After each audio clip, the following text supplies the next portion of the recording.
Yes, I'm in Canada. We're alive, and I hope all the boys, girls, and MBs are having a fantastic one because today's a beautiful day. Today's a wonderful day. Today is Thirsty Thursday, and we're all thirsty, aren't we, ladies and gentlemen, folks, boys, girls, and MBs? I'm drinking coffee. Oui Oui, hon hon hon. My favorite kind of travel is when I'm on the same time zone. You know what I mean? Same time zone, different country, no bag milk. Are you going to speak at XCC's house? Yes. Shout out to Canada. I have so much to say about Canada. Oh my God. I've never been here, and it's so funny. Like, I get it. I got in, and like, first of all, the border patrol was so nice. What the fuck's up with that? Like, there's baddies everywhere, Asian baddies galore. Okay, all of the border patrol were baddies, which is, I don't know if they do that like IDF style. I don't know what the fuck that's about. Like, I don't know if they like purposely made it happen like that. But Vancouver is gorgeous. Vancouver is beautiful. Canada is beautiful. Canada is gorgeous. I think I just don't understand why people don't realize that. I know a lot about Canada, but I've just never been here before, and it is fucking awesome. Left melts down over Hasan Parker's comments on Gavin Newsom. This is why we lose. We'll obviously cover that a little bit as well. So, the block is still hot. Timeline is still lit the fuck up, and I probably should. I said my piece, and I should probably stop dealing with these losers, and I most likely will eventually. But for the time being, I'm still enjoying the liberal congregation of like centrist libs being shit libs and just like screaming. This is more of the discourse for Gavin Newsom, because that is a dangerous proposition. There is a reason those right-wing freaks currently favor Gavin Newsom over JD Vance. And it's not just because they hate JD Vance and think he's a little piggy, although he is. It's because they're thinking long-term. Gavin Newsom, the difference between him and Trump right now, substantively on policy, really not that different. Because Gavin Newsom is running on locking in the fascist agenda. He doesn't want to tax billionaires. He's not going to get rid of ICE. He doesn't want to talk about trans people. He doesn't talk about universal health care. He's not going to cut military funding. He's not going to change policy on Venezuela. He's just going to be a handsome version of Trump, a blue version of red. And those right-wing freaks know that he's not going to fix the fundamental problems that led to fascism. He's not going to solve inequality. He's not going to make life better for the average American. He certainly doesn't give a shit about black and brown people. And he ends up setting the table for something much worse to come after him. After he is just a neoliberal failure, they can bring in something that makes Trump look cute. So I don't know why you're surprised that Hasan would not support Gavin Newsom. Yeah, I mean, I literally said, I think what is often misunderstood about a lot of my comments is that Gavin Newsom will oversee the complete fascist takeover of American politics. Like, this was a major problem with Joe Biden in 2020. A lot of people think, oh, it's because Joe Biden was old. Sure, Joe Biden's age played a major role in this. But it also was Joe Biden and his administration's inability to address all of these longstanding issues around affordability, all of these longstanding issues around affordability that pertain to healthcare, okay, that even pertain to a more tolerant pathway towards amnesty, a more tolerant pathway towards migration, okay, refusing to address it outright, refusing to address the housing crisis outright. These are the reasons as to why fascism keeps brewing, especially in the absence of alternatives like socialism, okay? This is the problem. They get triggered and latch on to you think they're the exact same. I don't even care. I know that they're not the exact same, but it doesn't matter. It does not matter at all. And I don't care if they say, Hasan, you're privileged, you're wealthy, you represent the interests of the wealthy, you just want Trump to win so you can make money. I don't care if they say that.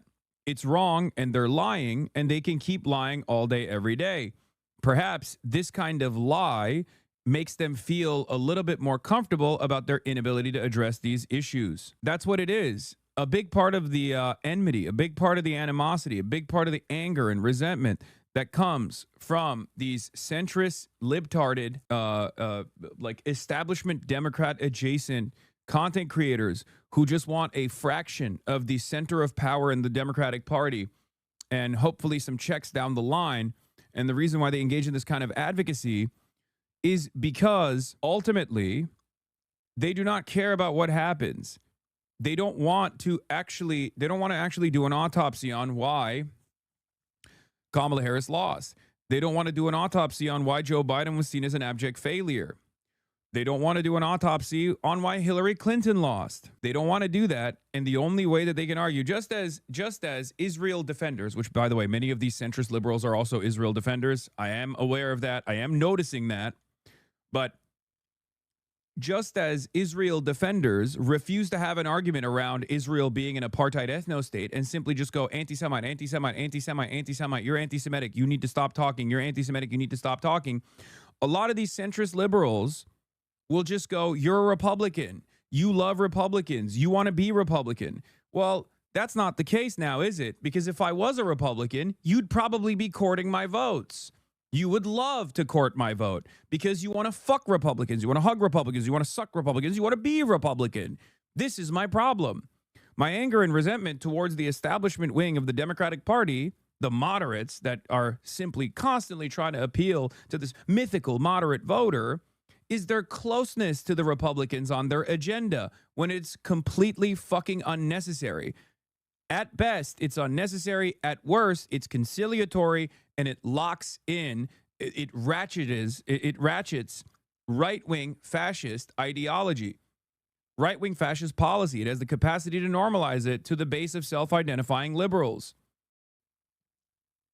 That's it. If I was a Republican, you would be sucking my cock. You would be going, oh my God, this beautiful, moderate Republican voter, how do we get him on our side? How do we get him on our side? It is because you know that I am a leftist. You know that I'm a socialist, that you fucking chirp like this. Okay? You're not looking for reason. You're the one who's being unreasonable. Some of these people do unironically believe that socialists are a dead end. Okay? They do. They legitimately believe that socialists are a dead end, just as they legitimately believe that resisting against ICE occupation in Minneapolis would not lead to anything promising. They have no vision. They lack political courage. They lack vision. Destiny said in a recent stream that he likes Mamdani when he does good things, but when things fall apart in New York, he'll say, I told you so. Yeah. Seen a big change here in the last couple of weeks. And it's all good changes. Womp, womp. I'm also pleased to report that we're seeing a notable decrease on unlawful agitator activity here in Minneapolis and overall throughout the state. This is great news for Minnesota communities that have been adversely impacted by the lawlessness and chaos on the street.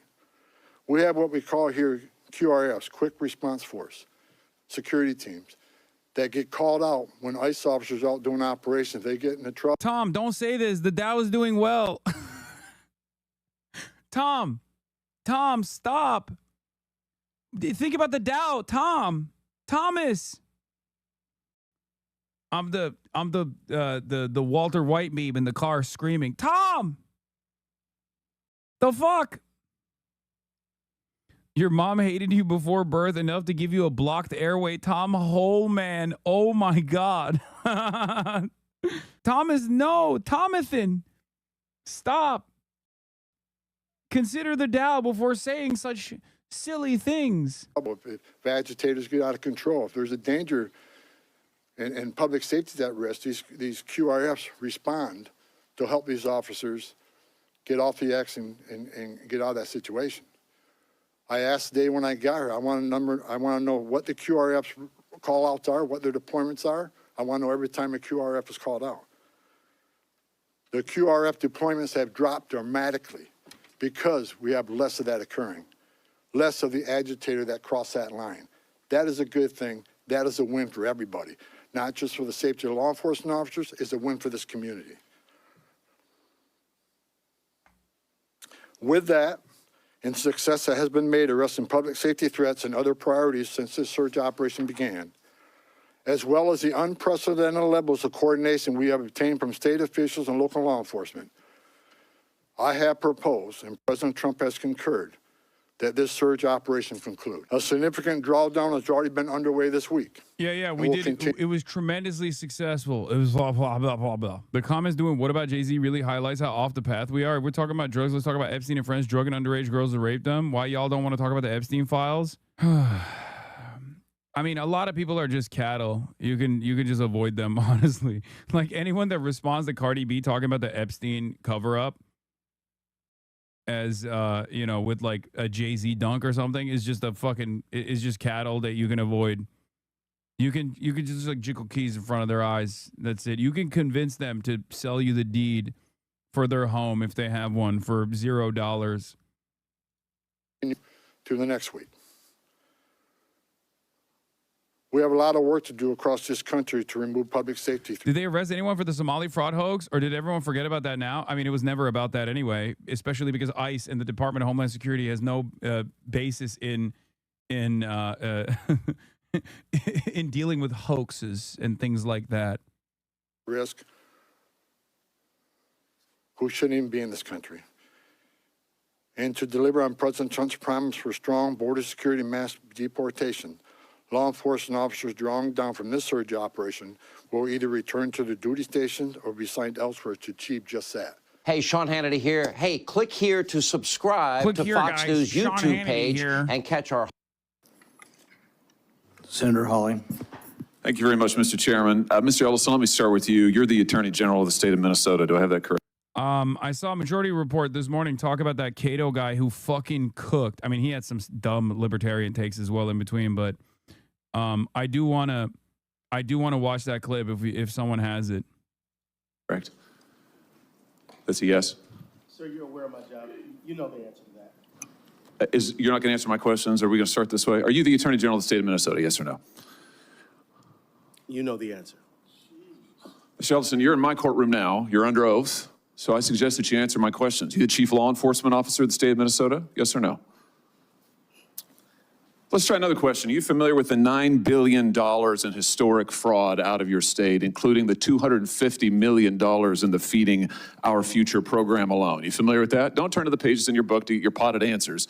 Are you familiar with it? Yes or no? Yes, I am familiar with it. Very familiar, aren't you? Because the people who ran the Feeding Our Futures program came to you in your official office in the state capitol December 11th, 2021, and asked for your help in getting investigators off their backs. They complained to you upwards of an hour about state investigators going after them, and they begged you to help them, and you agreed to it, amazingly. And we know you did. That's not because true. It's all caught on tape. Yeah, every single sentence is caught on tape. Here's what you said. Let's take a look. You said, it's not a question. You said to them, send me the names of all these folks who are investigating them. You said to them, send me their names. And I'll take that list and I'll call the person over at Education who's investigating them and say, what's going on? Why am I getting these complaints? Then he went on to say, I already have my team working on this. What day should we get together to discuss it again?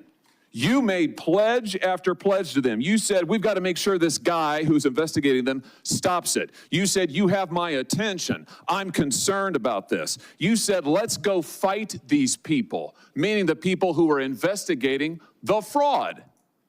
Why'd you do it? Why'd you help them? Are you going to let me answer?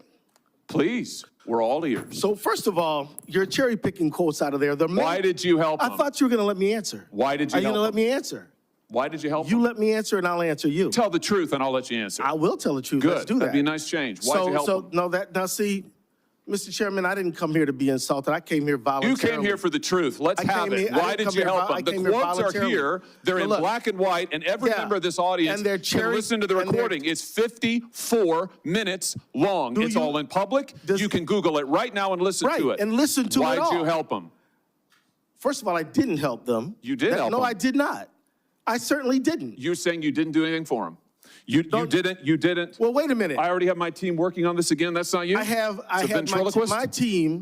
my team assisted with the information that led to the prosecution and conviction of these people. No, you didn't. You didn't lift a finger to prosecute them. No, you did not. No, You didn't because lift a finger it to was a prosecute federal them. prosecution. You had, BS. You had whistleblowers come to you as early as 2019. You're the one talking BS. Hey, listen, it's my time. Doesn't know what you're talking about, sir. No, sir. You now have encountered the truth and you don't like it. Why'd you take their money? Why'd you take their money? I didn't. You took $10,000. No, that's a false statement. $10,000 9 days after the meeting. False statement. You took $10,000. Here's what happened. They went to your office. Bro, the most effective argumentation tool that these guys have at their disposal that they deploy over and over again is just know you, know you, know you, know you. That's it. That's all they got, baby. Know you, know you. No, you. The Minnesota lieutenant governor encouraged people to put their bodies on the line. I can't imagine encouraging somebody that supported me politically to go and put themselves into harm's way. I can't imagine that, particularly when you know that these law enforcement officials had been shot at, a couple of illegal immigrants inadvertently killed because people were shooting at ICE officers. Their vehicles have been rammed by some of these peaceful protesters, probably the trained activists. By the way, having this kind of attitude right now, like especially right now, when the body camera footage that just came out is in fucking sanity, okay? It is absolute in fucking sanity. These people are trying to shoot at ICE officers. You fucking bullshit, okay? Not only is it unimaginably unpopular, even Republicans are looking at it and going, yeah, I don't know, this one maybe is a little bit too much. The video I'm talking about, we will be watching in a little bit, okay? This is a woman that was shot by Border Patrol agents in Chicago. I think Martinez, if I'm not mistaken. It is fucking insane. We've had another person that they lied and said was like a terrorist or whatever, for the record. Rocks thrown at their vehicles. I can't imagine encouraging people, put yourselves in harm's way. Get out there and record that. I, as a government official, would have said, back off. Let us work with ICE. Let's cooperate with them. Let's see if we can't de-escalate this. But Attorney General, you did the exact opposite. And 2 people are dead because you encouraged them to put themselves into harm's way. And now you're exploiting those 2 martyrs. That was a tragedy. Martyrs? It never... Wait, so they are martyrs. Nice. Should have happened. Now, we can investigate, but I can't imagine... He either called them martyrs or called them murders, in which, both are correct. Being a law enforcement official, where I know my colleagues have been shot at, their vehicles rammed, that their trained activists deployed. And by the way, we know at least one of those activists had a semi-automatic pistol with extra clips. So now you're an ICE officer, you're doing enforcement action, you've got a team behind you trying to protect you, you've got all these trained activists behind you. Is it any wonder they're at hair trigger alert? A tragedy was going to happen, and you encouraged it. And you ought to feel damn guilty about it. Thank you, Mr. Chairman. This kind of political posturing rings hollow when you know the actual confrontations with ICE lead to fucking murders over and over again. None of this shit matters. We love Second Amendment, except for the fact that when someone is doing open carry. Yeah.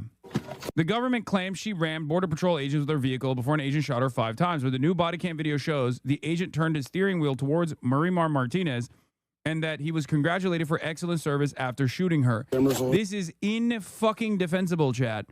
If you haven't seen this, let's take a look. Cameras on.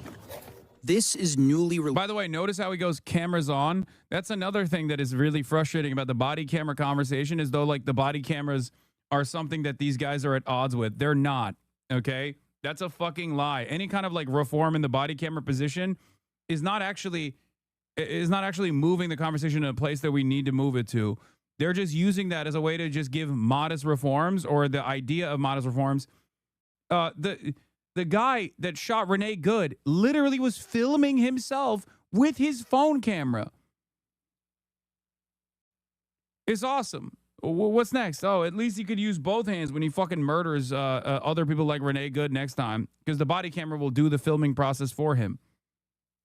Body camera video. A team of 3 Border Patrol agents is driving through a Southside Chicago neighborhood. 2 have guns drawn.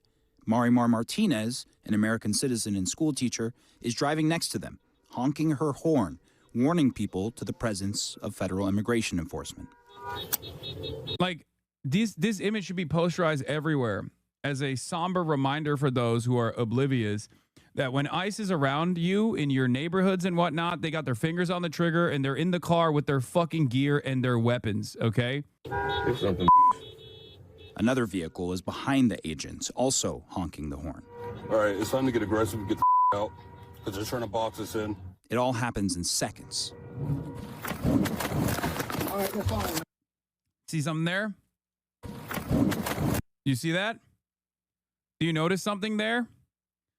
They fucking lied and said Martinez was the one who actually rammed into the ICE car as a terrorist. Okay? It all happens in seconds. These tactical dipshits are straight up running around acting like they're in Sicario. It's time to get aggressive. It's time to get kinetic with them. The people that they're getting kinetic with are fucking American citizens, by the way. All right, we're fine now. All right, out of the car. Be advised, we've been struck. We've been struck. Get out. Martinez was shot 5 times and survived. In this surveillance video, you can see the front of the agent's SUV come to a stop. 4 seconds later, Martinez's silver Nissan drives off, she says, fearing for her life. The Department of Homeland Security was quick to accuse her of attacking federal law enforcement, saying Border Patrol agents were, quote, ambushed by domestic terrorists that rammed federal agents with their vehicles. FBI Director Kash Patel. Yeah, it turns out, once again, I'm going to show you. Look. Enforcement. Do something. Another vehicle bitch. is behind the agents, also honking the horn. All right, it's time to get aggressive and get the out, because they're trying to box us in. It all happens in seconds. Look. You see that? You see that? It's time to get aggressive and get the out, because they're trying to box us in. It all happens in seconds. ICE rams into her car and then shoots into her fucking car, dude. She says, fearing for her life. The Department of Homeland Security was quick to accuse her of attacking federal law enforcement, saying Border Patrol agents were, quote, what do you mean? See what? Can you explain what is happening? He's swerving into her car, ramming her fucking car. He says, we got to get like active. They're trying to box us in. Ridiculous. Okay. Swerves into her car to ram into her car and then subsequently get out of their vehicle and shoot her. You see it in the video. Ambushed by domestic... We need to get aggressive. Sorry, it doesn't say active. He even says we need to get aggressive. Terrorists that rammed federal agents with their vehicles. FBI Director Kash Patel posted on social media about the incident, quote, attack our law enforcement and this FBI will find you and bring you to justice. The post also included a link to video of a car ramming, but it had no connection to Martinez's case. And the body camera video tells a different story. In the lead up to the collision, you hear agents say they are going to collide with Martinez. We're going to make contact and we're boxed in. And just before the moment of impact, it's Agent Charles Exum who sharply turns his steering wheel in the direction of Martinez. Proof, according to her attorney, that they hit her vehicle, not the other way around. And as for the claim of being boxed in, this surveillance video calls that comment into question, with nothing in the path ahead of the border agent's vehicle. The court also released text messages and emails from after the shooting, including one message from Border Patrol Commander Gregory Bovino, just hours after the incident, offering to delay the retirement of Agent Exum, who shot Martinez. Good afternoon. I'd like to extend an offer to you to extend your retirement beyond age 57. This will be your second extension, and we'd like to consider this if feasible. In light of your excellent service in Chicago, you have much yet left to do. Joe, would you have staff work with Mr. Exum to accomplish this most illustrative endeavor? Thank you. In light of your excellent service in Chicago, you have much left to do. And then a text message exchange between Agent Exum and someone whose name was redacted. Are they supportive? Someone asked. Big time. Everyone has been, including Chief Bovino, Chief Banks, Secretary Nome, and El Jefe himself.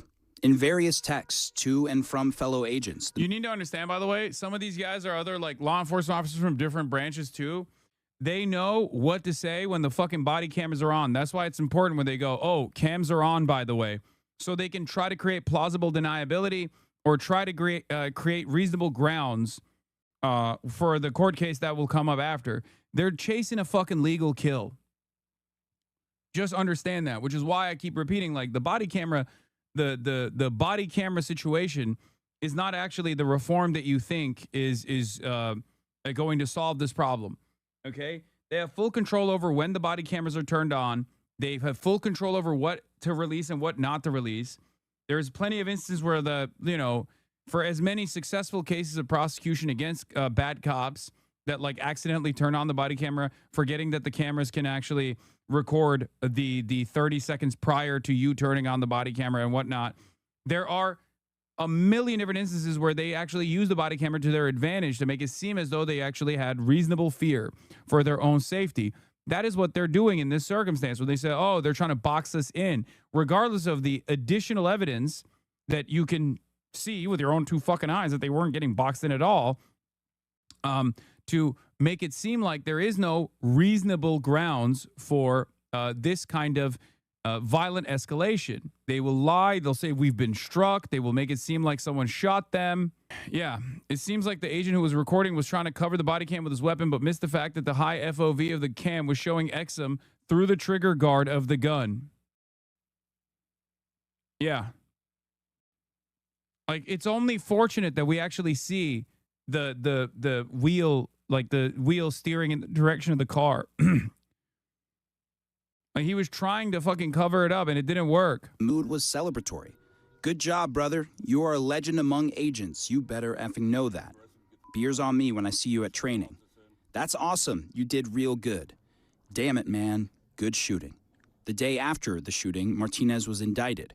According to the complaint, she, quote, forcibly assaulted, resisted, opposed, impeded, intimidated, and interfered with an officer of the United States.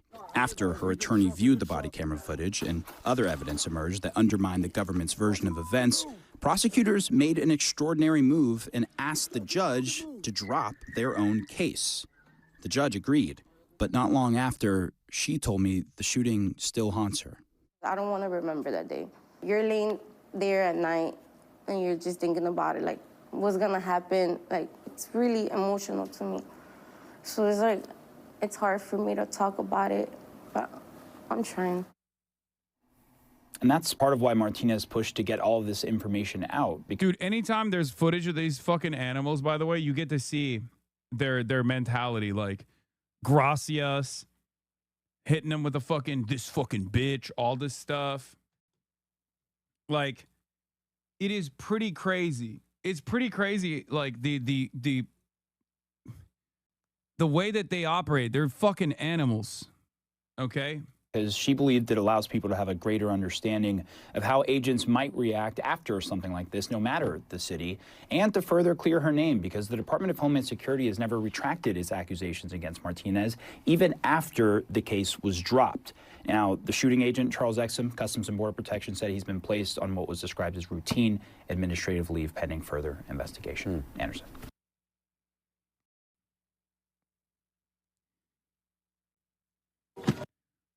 It's wild to me. Are we watching the same video? This is CNN parroting a lawsuit complaint for the sake of getting an emotional exclusive interview to rile up their 53 viewers. They should drop the charade and hire a reporter as co-counsel. Once again, CNN demonstrates complete aversion to the truth. Border Patrol, dude, I can't. I'm sorry. I can't fucking deal with this shit, dude. I like, they are actively designing a world where the truth doesn't matter. There's no consensus reality. I don't know. Like, I don't know what to say about it, you know? I appreciate the response, but the agent himself testified he wouldn't consider this a ramming, and this is also his vehicle in the highlighted circle at the time of the shooting. Do you assess this as boxed in? Like, what are you debate lording? You're the Department of Homeland Security. This is the one where the cop joked about her having 5 bullet holes for her 7 holes. New fallout from that combative 5-hour hearing with Attorney General Pam Bondi on Capitol Hill. Pressed by lawmakers on both sides about the investigation into convicted sex offender Jeffrey Epstein. You don't tell me. Yeah, I did tell you because we saw what you did in the Senate. You're a lawyer, not even a lawyer. In her opening statement, Bondi addressing the survivors of Epstein's abuse. I am deeply sorry for what any victim has been through, especially as a result of that monster. Some of those victims seated just a few rows behind Bondi, but she did not address them. Please raise your hands if you have still not been able to meet with this Department of Justice. Please know for the record that every single survivor has raised their hand. Bondi asked if she would apologize to the women for the DOJ's initial failure to redact all victims' names from the documents released. It is about you taking responsibility for your Department of Justice and the harm that it has done to the survivors who are standing right behind you and are waiting for you to turn to them and apologize. The Attorney General defiant. I'm not going to get in the gutter with this woman. She's doing theatrics. As Bondi faced questions from Congresswoman Pramila Jayapal, photographers capturing this image. Bondi holding what appears to be a list of what Jayapal searched in the Epstein files when she viewed the unredacted documents at the Department of Justice. This morning, Jayapal accusing Bondi of spying on her, saying it is totally inappropriate and against the separation of powers for the DOJ to surveil us as we search the Epstein files. During the hearing, Republican Congressman Thomas Massey, who co-sponsored the bill that led to the— Brother, I run a bespoke clothing store here. Come through and get a suit. Okay, well, that's not going to happen. Yeah, let's continue. I don't feel very comfortable in this, but it's fine. I think I can suffer through it for a little bit. Where a barrel drip is bourgeois decadence. Release of the files, asking Bondi why certain names of powerful men were initially redacted. Within 40 minutes, Wexner's name was added back. Within 40 minutes of me catching you red-handed.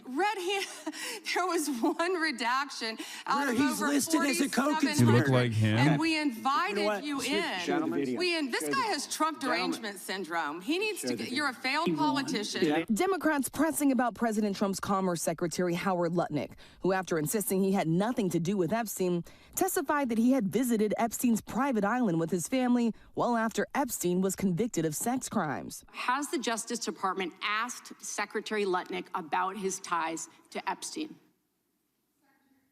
Excuse me.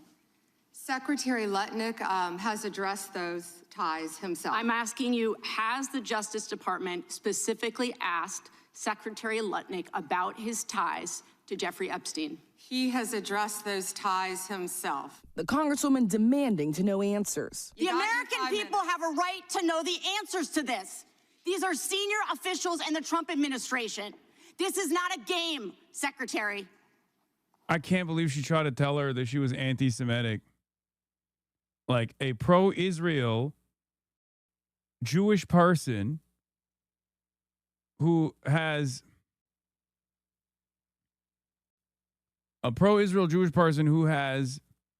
literally immediate family members that died in the Holocaust, and Pam Bondi tried to hit the "you're anti-Semitic" line on her. That is crazy. I'm Attorney General. My apologies, I couldn't tell.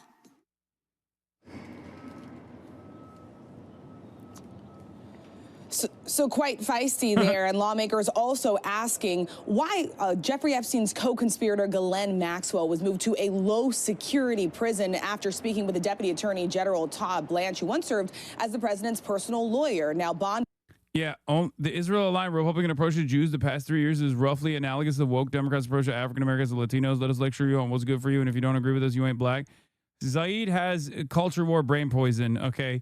Don't ask him on anything that's culture war related. He will always take it back to woke somehow. It's just, it is what it is, okay?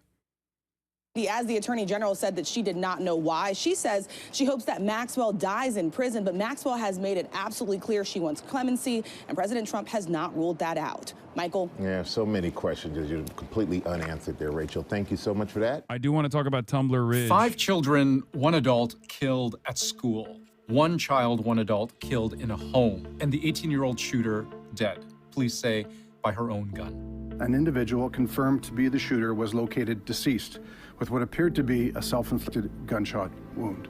There are very few places in the entire country that have ever seen mass shooting violence like this. How? How is this possible? In Tumbler Ridge? It's just completely unfathomable. So, in Tumbler Ridge, BC, tiny remote town, some 2,400 people living in the foothills of the Rockies. This was seismic, and for the first 24 hours, almost completely opaque. It wouldn't be fair to speculate on that. We're still making those determinations. I think we will struggle to determine the why. But now we know the suspected shooter, more about her history with police, more about her victims, and more about the sequence of events. Let's go through it.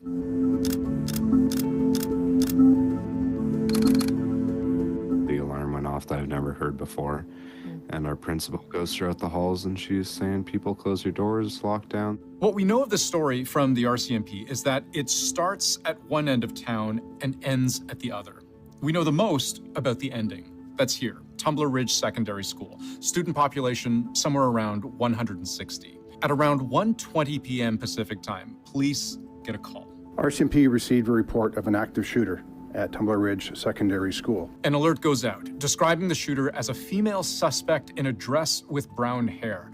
The standing order to the public, shelter in place. Because when police arrived, they themselves were immediately in danger. Upon arrival, there was active gunfire, and as officers approached the school, rounds were fired in their direction. From this point, we learned three important things from police. One, they never shot back. The shooter appeared to kill herself at some point after police arrived.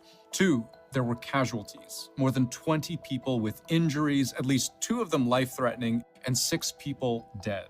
One of them, an educator at the school, the other 5, kids, some as young as 12. Most of our victims are quite young. Most were born of the students, most were born 2013 and 2012. Then the third thing we learned, police also found guns, plural. A long gun and a modified pistol. Guns we would later learn the shooter may have had a license to use at one point, except at the time of the shooting, her license had already expired, at least a full year prior. I believe it was in 2024.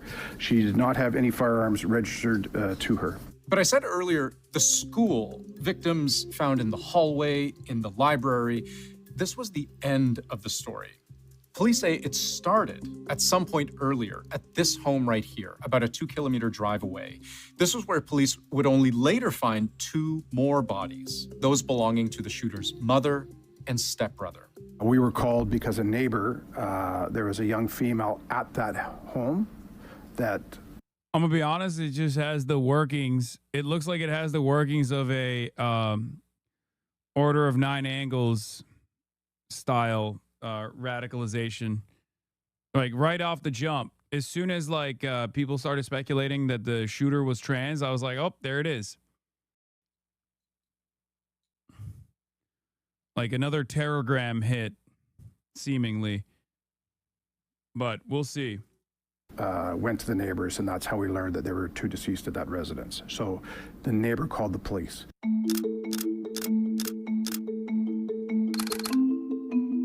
Besides the fact that the shooting rampage started in the family's home, then moved to and ended at the local high school, we know from the RCMP a few more things. What is the Order of 9 Angles? There have been instances. There have been instances where people get radicalized on these sorts of like insane. The government's official designation is like the government's designation is like violent nihilist extremists. Order of 9 Angles is like a white nationalist front that focuses on like radicalizing people. Is like occultist Nazi, like occultist, satanic, esoteric Nazi ideology. They recruit through roadblocks. Sounds fucking stupid, but they recruit like kids, oftentimes like kids with deep mental health complications through roadblocks and things like that. No, I'm not putting gel on the hair, man. Calm down. Lock in. Some of their they operate in telegram groups called Terrorgram, and it's like basically the most nihilistic, most insane version of like what you think neo-Nazis could believe. Like these, like it's worse than Nick Fuentes, if that makes sense, where they just straight up celebrate mass shooters. Their goal is to try to actively radicalize one another into and egg them into engaging in an act of engage into some sort of like mass shooting. This story contains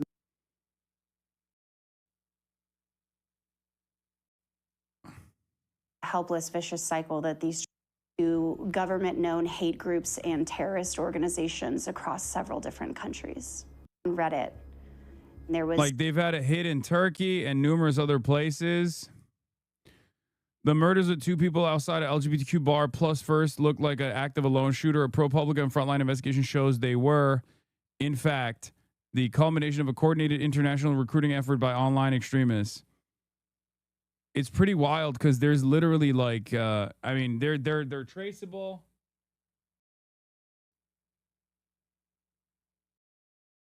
They're trackable. I suspect that there's feds in these groups, but I guess maybe not, or maybe they know and they don't give a shit. But they celebrate, you know, the Christchurch shooter. They celebrate Anders Breivik. Some of the telltale signs that that this is yet another version of that usually is when you look at the shooter's guns and their posts. They will sometimes inscribe famous high-profile white nationalists and white supremacist shooters all over their gear. About the shooter. Like I said at the start, 18 years old. Her name was Jessie Van Rootselaar. Female, but apparently born as a biological male. Began transitioning about 6 years ago. Had a history of mental health issues. Police had attended that residence on multiple occasions over the past several years, dealing with concerns of mental health with respect to our suspect. I can say that on different occasions, the suspect was apprehended for assessment and follow-up. Concerns regarding mental health, self-harm. Police would even go so far as to say some of those... Yeah, the Telegram groups are too decentralized. They have no like centralized command structure, nothing like that. Those concerns involved guns. Police have attended that residence in the past, approximately a couple of years ago, where firearms were seized under the criminal code. I can say that at a later point in time, the lawful owner of those firearms petitioned for those firearms to be returned, and they were. People will look at like guns, repeated mental health visits. This should have been a red flag. How do you process those? Well, the big question is red flagged up to a certain point, and how many red flags do you need to act? And because you have to bear in mind that the RCMP has to operate within a certain legal framework. But what police have already admitted they may struggle to figure out is, in all of this, the why. There's going to be a lot of legwork that will need to be done by investigators on the ground to try to determine whether or not there were signal, there were flags that should have been picked on and were not. They did say there didn't appear to be any specific targeting of any specific students at the school, but that may change as police learn more. And they pointed out the shooter wasn't even a current student at that school. She dropped out of school around 4 years ago. So on the crucial question of motive, a real mystery, what drives someone to open fire at a school they don't attend? Police don't know.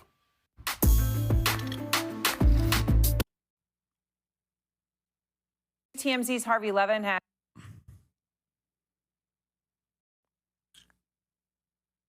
It's crazy that they're like, of course, the right-wing hogs in Canada are instantly fucking talking about how the shooter is trans.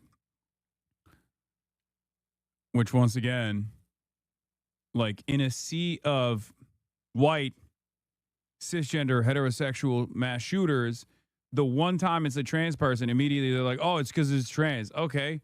So the 99,000 times this happens, or not 99,000, but like, you know, the thousands of times where this happens when it's a cishet white guy, it's also because they're cishet whites. Like, what the fuck are you talking about?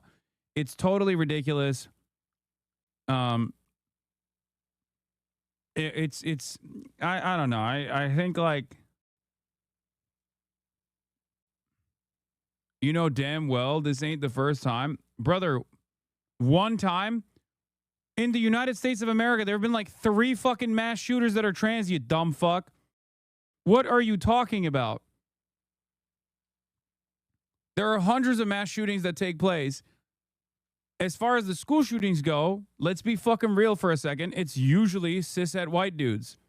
Okay?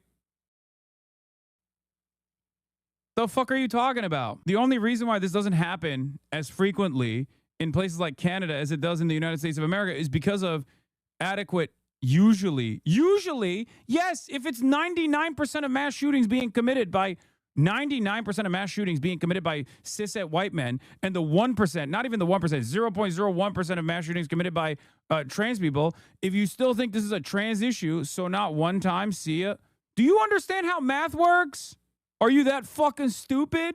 Yeah, not one time. Okay, 3 total in the entire world, dude. Lol, see ya. Yeah, good point you made, you fucking moron. What the hell is this? Hogs are so fucking brain diseased, brother. Holy shit.